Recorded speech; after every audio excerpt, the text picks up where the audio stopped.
আমরা আপনাদের সাথে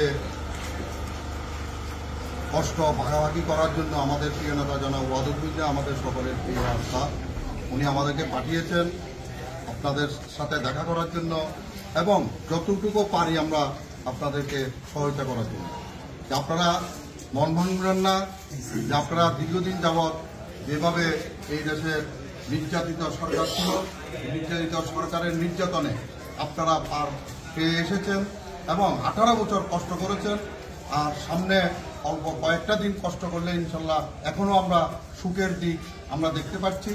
ইনশাল্লাহ যদি আগামীতেও আপনারা আমাদের প্রিয় নেতাকে সংসদে পাঠাতে পারি, তাহলে মনে করবেন এই এলাকার আজকে যে অবস্থা দেখছেন এটার থেকে কিছুটা হলেও আপনারা পাবেন। লিডারের পক্ষ থেকে সহযোগিতা নিয়ে আপনাদের এলাকার লোকজনের যে আলোচনার সাপেক্ষে যেখান দিয়ে যেটা করলে আজকে এই পানির যে স্রোত, এই স্রোত কমানো যায় সেই ব্যবস্থাটা আমরা করি।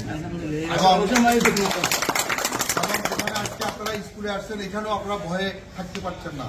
আমরা অন্তত আপনাদের এলাকাবাসী এবং আপনাদের যে নেতারা আছে সবার সাথে আলোচনা সাপেক্ষে আমাদের লিডারের মাধ্যমে আমরা এখানে কমিউনিটি সেন্টার করব, যেটা আপনারা যে অন্তত এই দুর্যোগ মুহূর্তে আপনারা আশ্রয় নেবেন।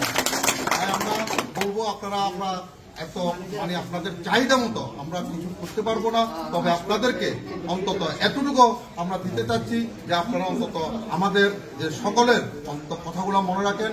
গত জীবনে যারা ছিল আজকে তারা নাই, আপনাদেরকে নির্যাতন করছে, কিন্তু এখন আপনাদের দুঃখের সময় তারা আপনাদের পাশে নাই।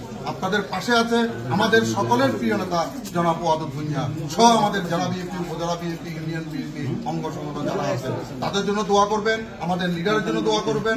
আমরা আপনাদেরকে আর বেশি সময় নেব না, আমরা বিদায় নিচ্ছি। আমরা এরপরও আরো কিছু কাজ আছে, আমরা পুরো উপজেলা